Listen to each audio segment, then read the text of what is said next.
L'industrie militaire ukrainienne frappée de plein fouet, des blindés réduits à néant et un lanceur de drones anéanti. Le 5 septembre a été marqué par une série d'opérations décisives. Abonnez-vous et partagez cette vidéo pour suivre chaque développement de ce conflit où chaque heure peut inverser l'équilibre des forces. À Dnepropetrovsk, un drone de type Gérant 2 a ciblé directement l'entreprise Saluplan, un site considéré comme stratégique pour les forces armées ukrainiennes. Ce complexe industriel, intégré à l'effort de guerre de Kiev, aurait subi des dommages importants, perturbant la capacité de production et de maintenance.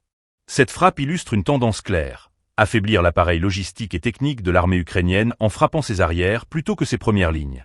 Sur le terrain, les combats se sont intensifiés près de Stepovoa. 2 drones kamikazes Lancet 3 ont frappé simultanément un véhicule blindé de transport de troupes et un véhicule de combat. Cette double attaque a non seulement détruit des équipements lourds, mais aussi perturbé la rotation des unités ukrainiennes dans la zone, freinant leur capacité à renforcer et à relayer leurs troupes. Ce type de frappe, ciblée et répétée, vise à user progressivement les forces en présence et à créer des failles exploitables sur la ligne de front. Un autre épisode marquant de cette journée concerne l'aviation. Un hélicoptère d'attaque Mi-28NM a lancé un missile Kh-39 contre un lanceur de drones de la 77e brigade ukrainienne dans le village de Sankovo.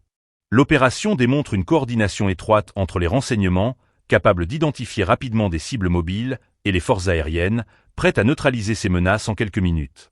Les drones, devenus indispensables dans cette guerre moderne, constituent désormais l'une des cibles prioritaires des frappes russes.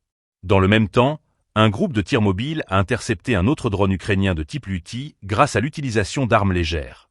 Cet épisode illustre le rôle croissant des unités déployées sur le terrain pour contrer la menace aérienne, souvent imprévisible et capable de contourner les systèmes classiques de défense. En intégrant ces petites équipes agiles, l'armée russe cherche à renforcer sa résilience face à des attaques répétées par essaims de drones.